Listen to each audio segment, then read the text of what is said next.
जय हिंद दोस्तों। देखिए, हम पढ़ रहे थे भारतीय संविधान का भाग 6 राज्य देख रहे हैं हम। आज हम आर्टिकल 231 देख लेते हैं। आर्टिकल 232 मतलब उसका लोप हो गया, निरसित हो गया, वो हम नहीं है पढ़ाने के लिए। तो आर्टिकल 233 देखेंगे नेक्स्ट वीडियो में। जो अधीनस्थ न्यायालय होते हैं, जिला अदालतें वगैरह आती हैं, उनके बारे में हम पढ़ेंगे नेक्स्ट वीडियो में। आज आर्टिकल 231 देख लेते हैं। उच्च न्यायालय के लिए दो या दो से अधिक राज्यों के लिए एक ही उच्च न्यायालय, ठीक है।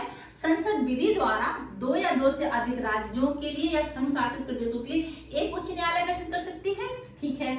जब संसद ऐसा प्रावधान करती है 231 आर्टिकल के जरिए, तो कुछ और आर्टिकल जैसे कि आपका आर्टिकल 217, 219, 227 और 229, जो कि हम सभी आर्टिकल पढ़ चुके हैं। आपने वीडियो ना देखा हो तो वीडियो देखिएगा, ठीक है।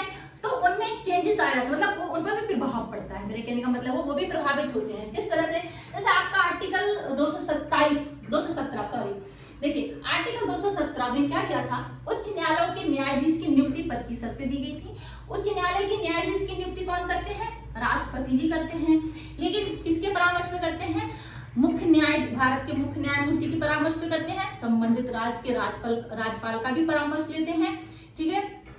संबंधित राज्य के राज्यपाल का परामर्श लेंगे और नियुक्त होने वाला व्यक्ति, जिसकी नियुक्ति हो रही वो व्यक्ति मुख्य न्यायमूर्ति नहीं उच्च न्यायालय का, तो तब उच्च न्यायालय के मुख्य न्यायमूर्ति का भी परामर्श लेते हैं, ठीक है। और आर्टिकल 217 में हमने आगे क्या देखा था?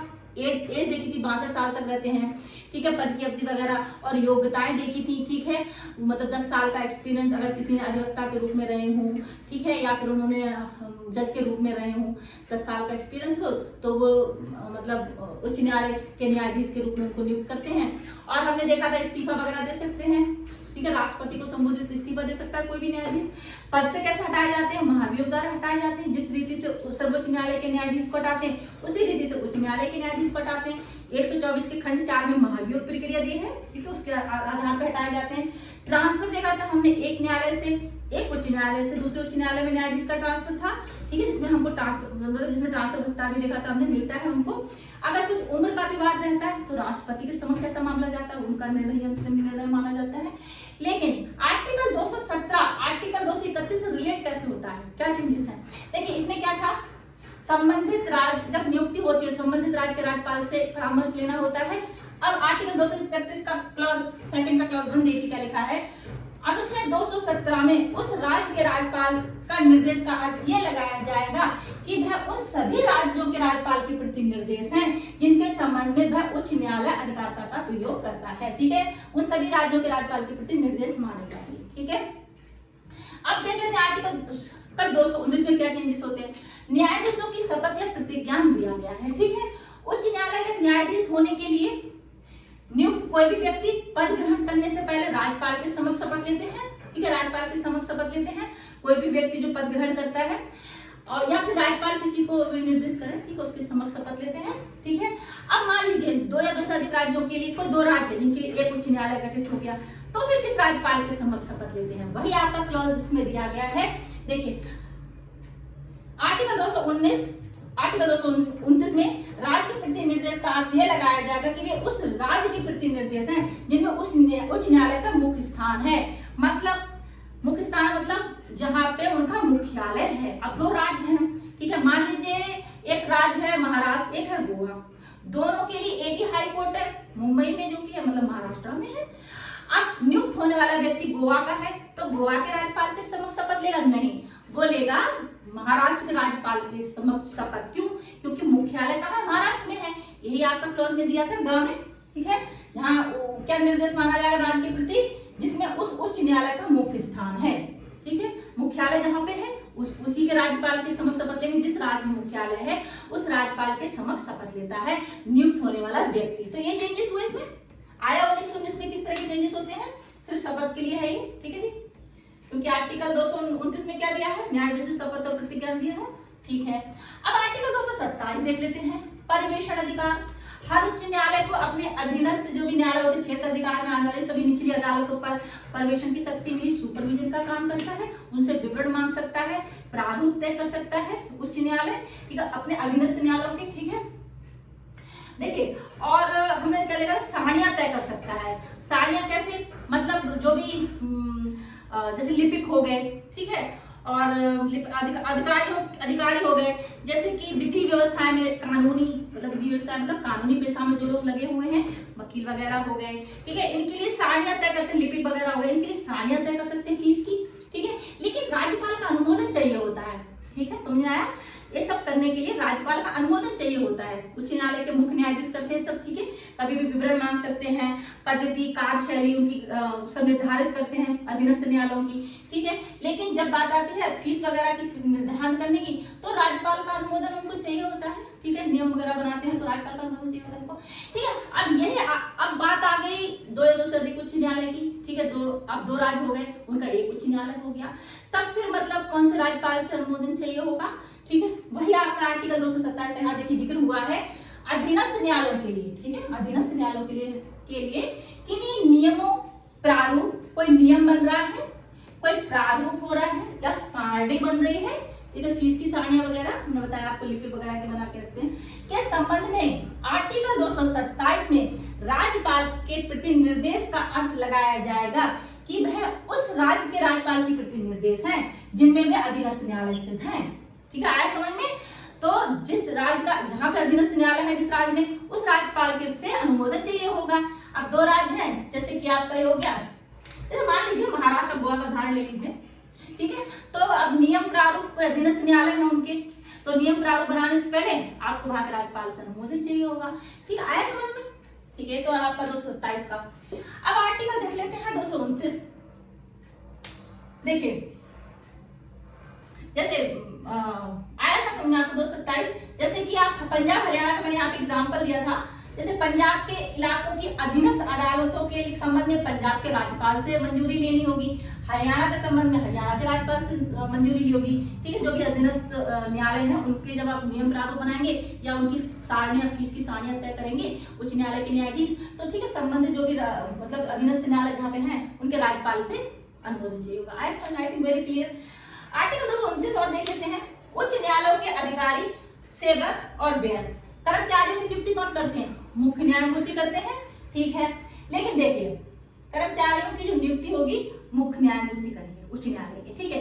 लेकिन किसी ऐसे व्यक्ति की नियुक्ति हो रही है जो न्यायालय से संलग्न नहीं है, तो फिर राज्यपाल एक नियम द्वारा तब ये शर्त रखते हैं कि आपको राज्य लोक सेवा आयोग से परमिशन लेनी होगी, नियुक्ति करते टाइम आपको राज्य लोक सेवा आयोग से परमिशन लेनी होगी, ठीक है। उसके पश्चात ही नियुक्ति किया जाएगा। और क्या था नियम बनाते समय, क्या था, राज्य विधानमंडल के उपबंधों के अधीन, मतलब राज्य विधानमंडल के जो नियम है उनमें टकराव ना हो, उनके अधीन रहते हुए, मतलब वो नियम भी रहेंगे, उसके बाद आप सेवा शर्तें नियम बना सकते हैं, ठीक है। न्यायाधीश नियम बनाते हैं, लेकिन नियम यदि पेंशन से संबंधित हो, वेतन भत्तों से संबंधित हो, छुट्टी से संबंधित हो, तो राज्यपाल के अनुमोदन की आवश्यकता है, ठीक है। राज्यपाल का अनुमोदन चाहिए होता है। अधिकारियों के वेतन भत्ते पेंशन राज्य की संचित निधि पर भारित होते हैं। आया समझ में आपको, ठीक है। अब देखिए, अब मान लीजिए साझा उच्च न्यायालय है, दो या दो से अधिक राज्यों के लिए एक उच्च न्यायालय है। अब मान लीजिए यदि समान उच्च न्यायालय का मुख्यालय केंद्र शासित प्रदेश में है, अब मान लीजिए कोई ऐसा उच्च न्यायालय है दो या दो से अधिक राज्यों, जैसे पंजाब और हरियाणा का हमने उदाहरण दिया था, पंजाब हरियाणा का मुख्यालय कहाँ है? चंडीगढ़ में है, ठीक है, चंडीगढ़ में है। तो फिर जहाँ पे देखिए बात आ रही थी किसी ऐसे व्यक्तियों की नियुक्ति अगर कर रहे हैं उच्च न्यायालय के न्यायाधीश जो न्यायालय से संलग्न नहीं है, तो राज्यपाल शर्त रख रहे थे कि राज्य लोक सेवा आयोग से परामर्श लेना होगा। लेकिन अगर बात आ गई संघ शासित प्रदेश की, ठीक है, क्योंकि मुख्यालय तो वहां पर है, हमने क्या पढ़ा था, अगर मुख्यालय जहाँ पे होता है, ठीक है, वहां फिर उसके राज्यपाल की अनुमोदन चाहिए होता है, ठीक है। तो फिर मुख्यालय जहाँ पे है, ठीक है, अब केंद्र शासित मुख्यालय हो गया, तो फिर किसका चाहिए? तो राज्यपाल का नहीं चाहिए होगा, तो राष्ट्रपति का अनुमोदन चाहिए। आया समझ में? संघ जहाँ पे राज्य विधानमंडल के उपबंधों के अधीन रहते हुए, तो क्या होगा? संसद, ठीक है, संसद के अधीन उपबंधों के अधीन रहते हुए। और वेतन भत्ते जो राज्य की संचित निधि पर भारित थे वो आ जाएंगे संघ की संचित निधि पर भारित हो जाएंगे, ठीक है। जहाँ पे राज्य लोक सेवा आयोग की परमिशन से नियुक्ति हो रही थी, वहां पे संघ लोक सेवा आयोग की परमिशन से नियुक्ति होगी, ठीक है। तो राज्य की चीजें अलग हो जाएंगी, केंद्र की चीजें आ जाएंगी। अब आपको समझ में आया मोटी मोटी क्या है, ठीक है। अगर 2 या 2 से अधिक राज्यों का मुख्यालय केंद्र शासित प्रदेश में है तो सब चीजें केंद्र की चलेंगी। मेरा कहने का मोटा-मोटी ये मतलब होगा, राज्य की सब चीजें अलग हो जाएंगी, राज्य की संचिति अलग हो जाएगी, ठीक है। फिर आ जाएगी केंद्र की संचिति, राज्यपाल हट जाएंगे, राष्ट्रपति जी आ जाएंगे अनुमोदन के लिए। आया समझ में? आई थिंक क्लियर, ठीक है। अब यहाँ पे आर्टिकल देखिए क्या दिया है। आर्टिकल 219 हमने देखा था, न्यायाधीशों की शपथ प्रतिज्ञा, ठीक है। जहाँ पे मुख्यालय था वहां के न्यायाधीश के समक्ष शपथ ले रहे थे, सॉरी वहां के राज्यपाल के समक्ष शपथ ले रहे थे, ठीक है। आर्टिकल 229 हमने देख लिया, ठीक है। उच्च न्यायालय के अधिकारी, सेवक और व्यय, ठीक है। तो आर्टिकल 229 में राज्य के प्रति निर्देश का अर्थ यह लगाया जाएगा कि वे उस राज्य के प्रति निर्देश हैं जिसमें उच्च न्यायालय का मुख्य स्थान है, ठीक है। अगर संघ शासित प्रदेश में मुख्यालय नहीं है तो, जैसे कि हमने क्या उदाहरण देखा था, महाराष्ट्र में देखा था, जैसे कि आपका हमने महाराष्ट्र और गोवा का उदाहरण लिया था। अगर महाराष्ट्र में उच्च जो मतलब महाराष्ट्र में मुख्यालय था तो फिर ये आर्टिकल 219 शपथ जहां पे मुख्यालय है, ठीक है, जिस राज्य में मुख्यालय है वहां के राज्यपाल के समक्ष शपथ ले रहा था, ठीक है। अब आर्टिकल 219 में राज्यपाल का अनुमोदन जो सब चाहिए हमने देखा भी, ठीक है। मतलब ये राज्य विधानमंडल को बंधु के अधीन रहते सेवा शर्तें होंगी, ठीक है। नियम बनाते समय, पेंशन भत्ते नियम, छुट्टी के नियम बनाते समय राज्यपाल का अनुमोदन चाहिए होगा, ठीक है। अगर केंद्र शासित प्रदेश में मुख्यालय है तो सब चीजें केंद्र की तरफ चलेगी, ठीक है।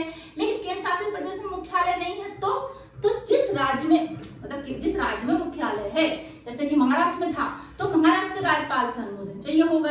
ये सभी चीजें जो आर्टिकल 229 में हमने अभी देखी थी, ठीक है। अगर ऐसा मुख्यालय 2 या 2 से अधिक राज्यों की जब बात आती है, अगर मुख्यालय, ठीक है, केंद्र शासित प्रदेश में नहीं है, सिर्फ किसी राज्य में है, जिस राज्य में है, जैसे महाराष्ट्र गोवा का उदाहरण देखा, तो वहां के राज्यपाल से अनुमोदन लेना होगा छुट्टी, पेंशन, ऐसे नियम बनाने के लिए, ठीक है। तो आर्टिकल 229 किसके लिए आ जाएगा? 229 उस राज्य के लिए आ जाएगा जिसमें मुख्यालय है। 2 या 2 से अधिक राज्यों का मुख्यालय जिस राज्य में है तो 229 का उस राज्यपाल के प्रति निर्देश हो जाएंगे जिसमें मुख्यालय है। आया समझ में? यही दिया है, देखिए आर्टिकल 229 में राज्य के प्रति निर्देश का अर्थ लगाया जाएगा कि वे उस राज्य के प्रति निर्देश है जिसमें उच्च न्यायालय का मुख्य स्थान है, मतलब मुख्यालय जहाँ पे है, ठीक है। आर्टिकल 219 समझ में आया। मैंने आपको बता दिया किसी संघ राज्य क्षेत्र में है, परंतु यदि ऐसा मुख्य स्थान किसी संघ राज्य क्षेत्र में, तो आर्टिकल 219 और आर्टिकल 229 में राज्य के राज्यपाल, लोक सेवा आयोग, विधानमंडल और संचित निधि के प्रति निर्देश क्या समझे जाएंगे कि वह राज्यपाल की जगह कौन से आएंगे? राष्ट्रपति जी आ जाएंगे। संघ लोक सेवा आयोग आ जाएगा राज्य लोक सेवा आयोग की जगह पे, और राज्य विधानमंडल की जगह संसद आ जाएगा, और राज्य की संचित निधि की जगह क्या आ जाएगा? ठीक है, भारत की संचित निधि आ जाएगा। आया समझ में आपको चीजें किस तरह से चेंज हो जाएंगी अगर आर्टिकल 219, ठीक है। ये देखिए, अगर संघ शासित प्रदेश है तो चीजें संघ की तरफ चली जाएंगी, ठीक है।